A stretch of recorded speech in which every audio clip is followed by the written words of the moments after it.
కేంద్ర ప్రభుత్వం విశాఖ ఉక్కు ఫ్యాక్టరీ అభివృద్ధి కోసం నిధులు కేటాయించడంపై సీఎం చంద్రబాబు పాలనకు నిదర్శనమని మంత్రి ఎన్ఎండి ఫారూక్ అన్నారు. నంద్యాల జిల్లా మంత్రి టీడీపీ కార్యాలయంలో సమావేశం నిర్వహించారు. గత ప్రభుత్వం పరిశ్రమల స్థాపనకు కాకుండా పరిశ్రమలను మూసివేసేందుకే ఎక్కువగా కృషి చేసిందన్నారు. కూటమి ప్రభుత్వం పారిశ్రామికవేత్తల ద్వారా పరిశ్రమలు స్థాపించి నిరుద్యోగ సమస్యను పరిష్కరించేందుకు పనిచేస్తోందన్నారు. అభివృద్ధిలో నియోజకవర్గ ప్రజలు సహకరించాలని, మన అభివృద్ధిలో అందరం భాగస్వామ్యం కావాలని మంత్రి ఎన్ఎండి ఫారూక్ కోరారు. ఆ రోజు పాదయాత్ర చేస్తూ లోకేష్ బాబు గారు కానీ చంద్రబాబు నాయుడు గారు కానీ మేము మళ్ళీ అధికారంలో వస్తే దీని ఉక్కు ఫ్యాక్టరీని మేము ఎక్కడికి కొని స్థానికులకే దాన్ని అందజేయడం జరుగుతుంది.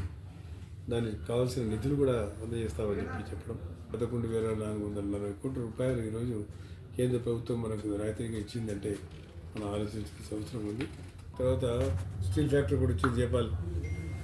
తర్వాత మనకు గ్రీన్ పార్క్ ప్రమాణమైంది అని ఏకాంత ప్రభుత్వం వచ్చిన తర్వాత మధ్యలో దీన్ని ప్రైవేట్ పరం చేయాలని చెప్పి ఇప్పుడు ప్రభుత్వం నేను రికమెండ్ చేయడం జరిగింది.